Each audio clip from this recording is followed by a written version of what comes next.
Hey everyone, welcome back to the channel. Today, we're tackling a hot topic in the design world. Figma versus Sketch. Which one reigns supreme in 2025? If you're a UI, UX designer, freelancer, or part of a team, choosing the right tool can make or break your workflow. Let's dive right in. First off, Figma has exploded in popularity, especially for its cloud-based platform that allows real-time collaboration. Imagine multiple team members editing the same file simultaneously without any lag. That's Figma's superpower. It's accessible on any device, making it perfect for remote work, which is still a big deal in 2025. On the flip side, Sketch is a powerhouse for Mac users, offering a sleek, native app experience that's incredibly intuitive for individual designers.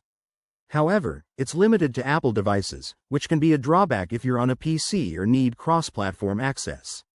When it comes to features, Figma boasts advanced prototyping tools, auto layout, and plugins that integrate seamlessly with other apps. It's free for basic use, but premium plans start at around $12 per editor per month.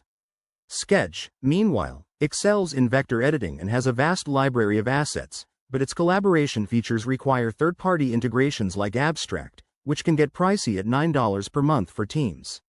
In terms of performance, Figma is generally faster for complex projects due to its web-based nature, while Sketch shines in offline scenarios with its lightning-fast rendering.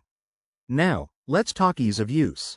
Figma's interface is modern and beginner-friendly, with a gentle learning curve, making it ideal for newcomers.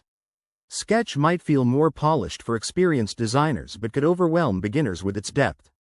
Pricing-wise, if you're a solo creator, Figma's free tier might edge out Sketch's one-time purchase model, which costs about $99 but lacks ongoing updates without subscriptions. So, which is better? In 2025, Figma takes the crown for teams and collaborative projects due to its versatility and real-time features. But if you're a Mac-only designer focused on precise, standalone work, Sketch could still be your go-to. Ultimately, it boils down to your specific needs. I recommend trying both with their free trials. Thanks for watching. If you found this helpful, hit that like button, subscribe for more tech comparisons, and drop your thoughts in the comments. What's your favorite design tool? Let's chat.